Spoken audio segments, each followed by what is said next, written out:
Bismillahirrahmanirrahim. Assalamualaikum warahmatullahi wabarakatuh. Para pemirsa yang berbahagia, mari senantiasa kita bersyukur atas cucuran nikmat yang dikaruniakan Allah kepada kita.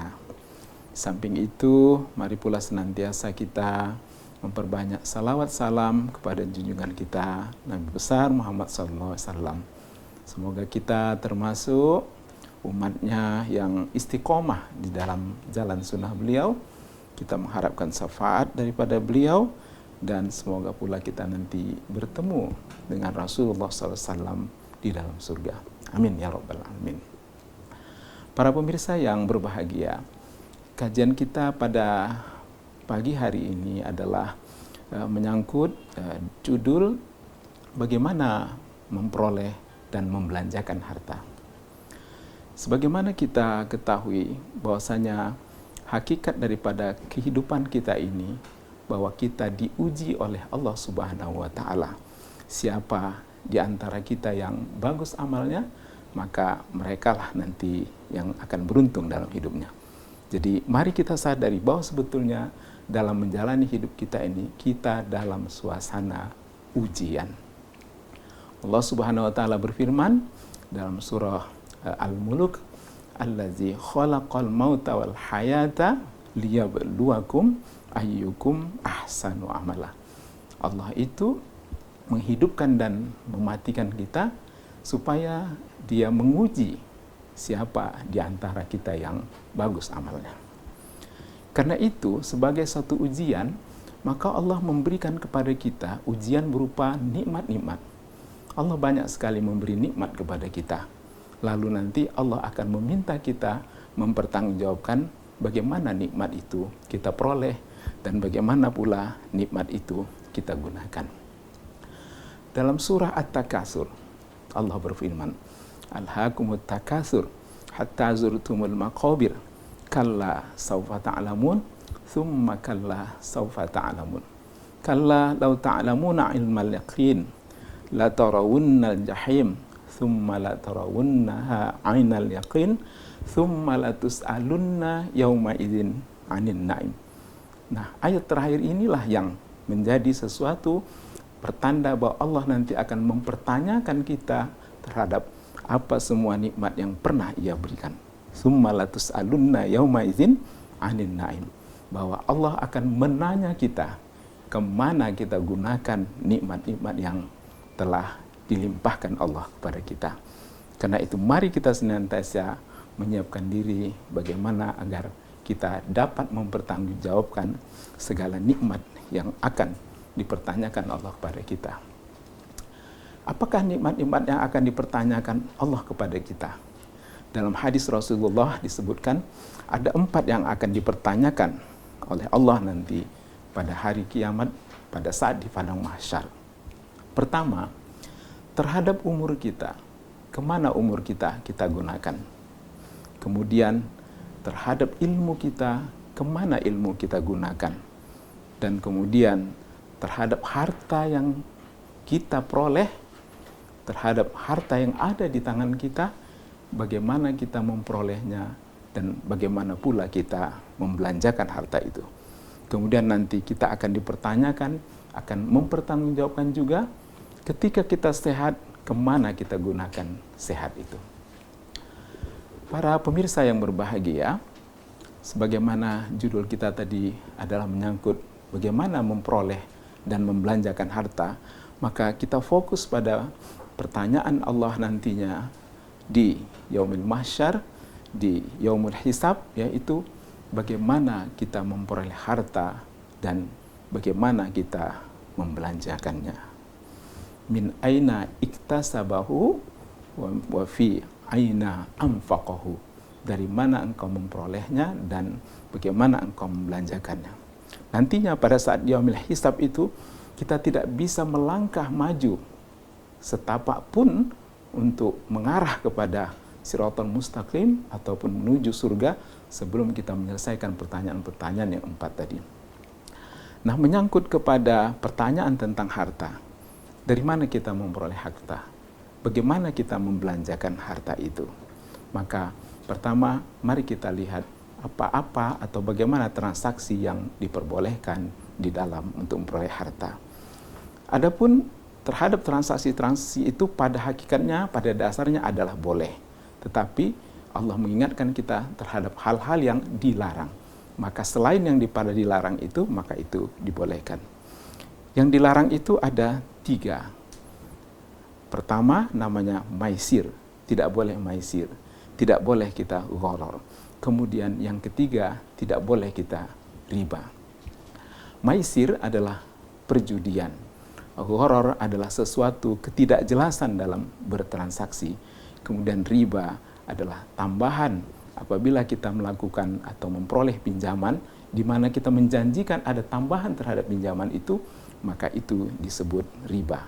Baik pinjaman dalam bentuk makanan ataupun dalam bentuk pinjaman.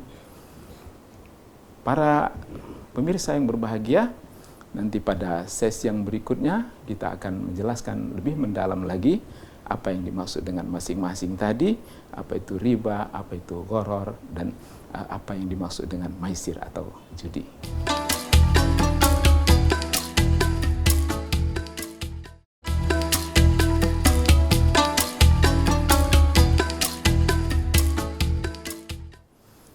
Assalamualaikum warahmatullahi wabarakatuh. Para pemirsa yang berbahagia, kita lanjutkan kembali sesi yang kedua untuk pembahasan kita tentang bagaimana memperoleh dan bagaimana membelanjakan harta. Pada sesi yang lalu, pada sesi pertama kita telah menyampaikan bahwa ada 3 bentuk larangan utama dalam hal kita bertransaksi, baik memperoleh ataupun membelanjakan harta. Masing-masing yaitu tidak boleh maisir atau judi, tidak boleh gharar yang kedua, dan yang ketiga tidak boleh riba. Dalam hadis Rasulullah SAW ada menyebutkan akan datang pada satu masa seseorang itu tidak peduli dari mana hartanya dia peroleh, apakah itu sesuatu yang haram ataupun sesuatu yang halal. Dia tidak peduli sama sekali. Apakah kita sudah masuk kepada masa yang disebutkan oleh Rasulullah SAW? Maka mari kita periksa dengan beberapa ciri-ciri dari larangan dalam kita melakukan transaksi. Pertama, larangan itu adalah maisir. Tidak boleh kita bertransaksi maisir. Maisir dalam bahasa Arab artinya dalam bahasa Indonesia adalah judi. Allah Subhanahu wa taala melarang perbuatan judi karena judi ini bisa merusak mentalitas seseorang, begitu juga akan merusak kepada keluarga-keluarganya yang tentu akan merasa kecewa apabila ada di antara keluarga mereka yang melakukan perjudian. Orang yang melakukan perjudian itu cenderung pemikirannya singkat, mencari jalan yang singkat tapi mengharapkan suatu keuntungan. Ini adalah sesuatu yang tidak wajar sehingga dilarang oleh Allah Subhanahu wa taala. Pada saat ini tentu banyak sekali bentuk-bentuk perjudian.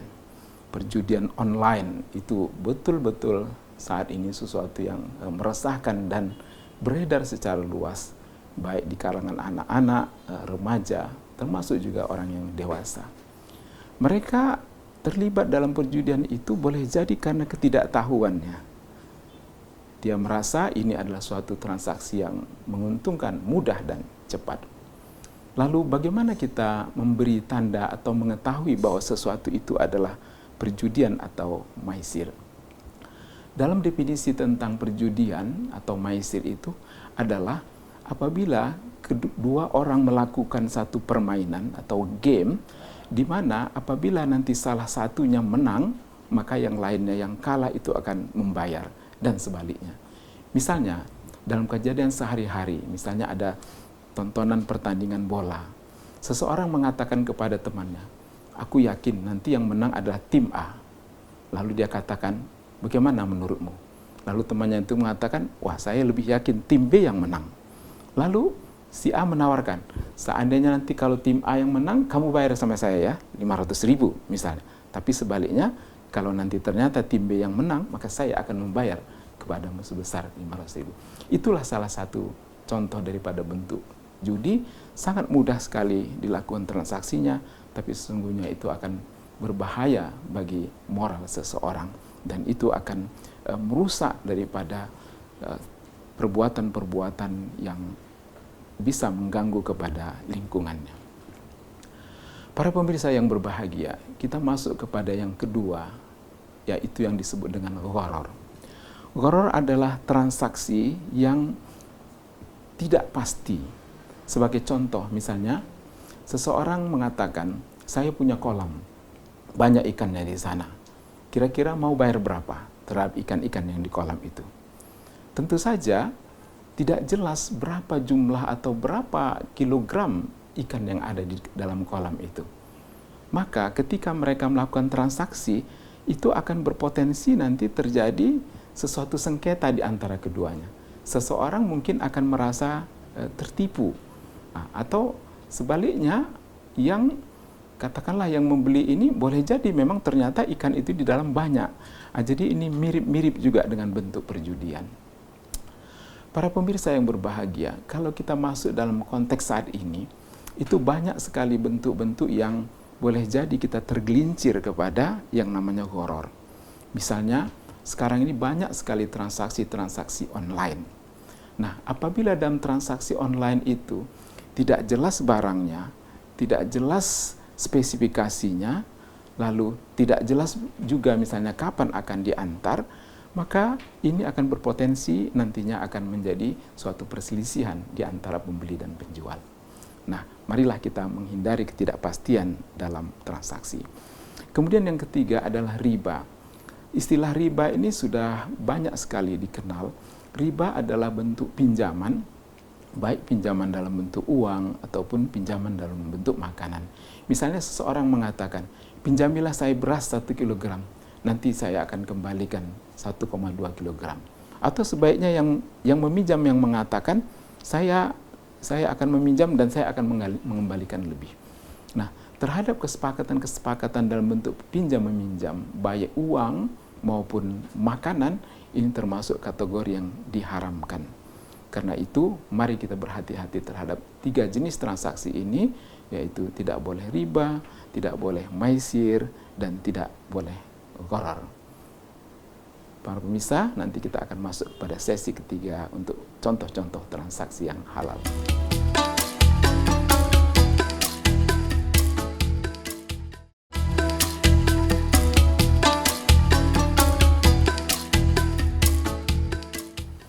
Assalamualaikum warahmatullahi wabarakatuh.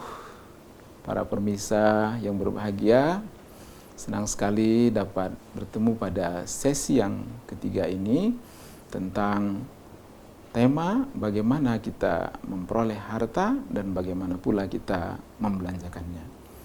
Pada sesi terdahulu kita telah menjelaskan bahwasanya kita akan dimintai pertanggungjawaban terhadap semua nikmat-nikmat yang telah dilimpahkan Allah pada kita. Salah satu nikmat yang akan kita pertanggungjawabkan itu adalah nikmat terhadap harta. Bagaimana kita membelanjakan dan bagaimana kita memperoleh harta itu, Allah memberikan larangan-larangan. Ada 3 larangan utama, yaitu tidak boleh judi atau maisir, tidak boleh gharar atau transaksi yang tidak ada kepastian, dan juga tidak boleh riba. Pada kesempatan sesi ketiga ini, mari kita masuk kepada bagaimana aplikasinya di dalam ekonomi, dan secara khusus kita ambil contoh transaksi di perbankan yang disebutkan bahwa transaksi di perbankan yang syariah itu tidak terdapat unsur gharar, maisir maupun riba.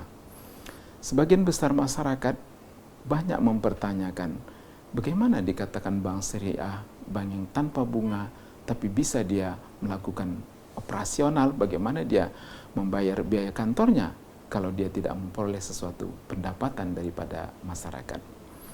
Jawabnya adalah yang berbeda dalam hal ini adalah akadnya. Akad di bank syariah terbebas daripada maisir, gharar, dan riba. Sementara di bank konvensional masih menggunakan akad yang versinya menggunakan bunga. Bagaimana perbankan syariah menerapkan tanpa bunga? Pertama, bahwa di bank syariah itu terhadap akad yang namanya jual beli. Kemudian yang kedua, ada namanya akad bagi hasil. Dan yang ketiga, ada yang disebut dengan akad sewa menyewa atau pengupahan. Misalkan seseorang bermaksud akan memiliki sebuah kendaraan. Kita misalkan harga kendaraannya 500 juta. Maka dia datang kepada bank syariah. Saya ingin memiliki sebuah mobil. Dia sebutkan spesifikasi mobil itu. Dan juga sampai kepada warna dan harga yang diketahui di showroom. Maka skimnya adalah bank akan membeli mobil yang dimaksud itu dari showroom. Lalu bank akan menambahkan sejumlah keuntungan untuk kepentingan bank. Lalu setelah ditambahkan harga pembelian daripada mobil itu, ditambahkan dengan keuntungan yang akan diminta oleh bank, itulah nanti yang akan dicicil oleh nasabah. Jadi ini contohnya adalah sama seperti yang biasa di masyarakat ada pembelian-pembelian secara angsuran. Nah, kalau kita misalkan tadi harga mobil itu 500 juta, lalu katakanlah bank mengambil keuntungan 20 juta, lalu misalnya dicicil selama 1 tahun, maka nasabah tersebut akan mencicil 520 juta dibagi 12 bulan. Nah, seperti itu. Jadi tidak dia dikatakan transaksi bunga, tapi transaksinya itu adalah akad jual beli. Nah, dalam hal ini bank menjadi penjual dan nasabah itu menjadi pembeli. Itu bentuk yang pertama. Bagaimana bentuk yang kedua? Misalnya seseorang nasabah datang, dia memiliki usaha. Lalu usahanya ini ingin dikembangkannya. Perlu penambahan modal.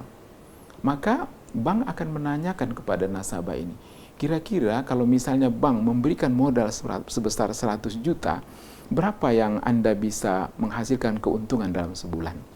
Lalu dia melakukan perhitungan sesuai dengan kebiasaannya. Misalnya dalam 1 bulan saya kalau ada katakanlah modal sebesar 100 juta, saya bisa untung 10 juta. Begitu misalnya pengakuan si nasabah ini. Lalu bank dan nasabah ini saling bersepakat, misalnya kalau mendapat keuntungan nanti 10 juta misalnya dalam 1 bulan, bagaimana presentasi pembagiannya terhadap bank. Nah, kita misalkan untuk mudahnya perjanjian mereka sepakati keuntungan dibagi 2. Nah, maka diserahkanlah modal tadi misalnya 100 juta, lalu dijalankanlah usaha ini oleh nasabah. Setelah 1 bulan, maka nasabah ini wajib melaporkan seberapa keuntungan yang real diperolehnya. Misalkan dia hanya memperoleh keuntungan sebesar 8 juta, maka sesuai perjanjian mereka berbagi 2. Berarti bank memperoleh 4 juta dan nasabah memperoleh sebesar 4 juta juga, dibagi 2. Nah, adapun bentuk yang terakhir adalah bentuk sewa menyewa. Misalkan seorang nasabah datang, katakanlah dia ingin menyewa sebuah rumah karena dia tidak mampu membayar sekaligus untuk sewa selama 2 tahun. Maka dia datang ke bank. Banklah yang menyewa kepada pemilik rumah, lalu bank menambahkan harga sewa, lalu harga itulah nanti yang dicicil secara bulan oleh nasabah. Demikianlah bentuk-bentuk transaksi yang terbebas dari riba, terbebas dari gharar, terbebas dari maisir. Semoga kita termasuk orang yang senantiasa menjaga diri kita agar perolehan kita, harta yang kita peroleh itu benar-benar adalah harta yang bersih dan kita salurkan kepada jalan yang benar dengan menghindari maisir, gharar dan riba dan senantiasa bertransaksi kepada lembaga-lembaga keuangan syariah yang misalnya kepada bank syariah. Demikian para pemirsa, semoga bermanfaat. Assalamualaikum warahmatullahi wabarakatuh.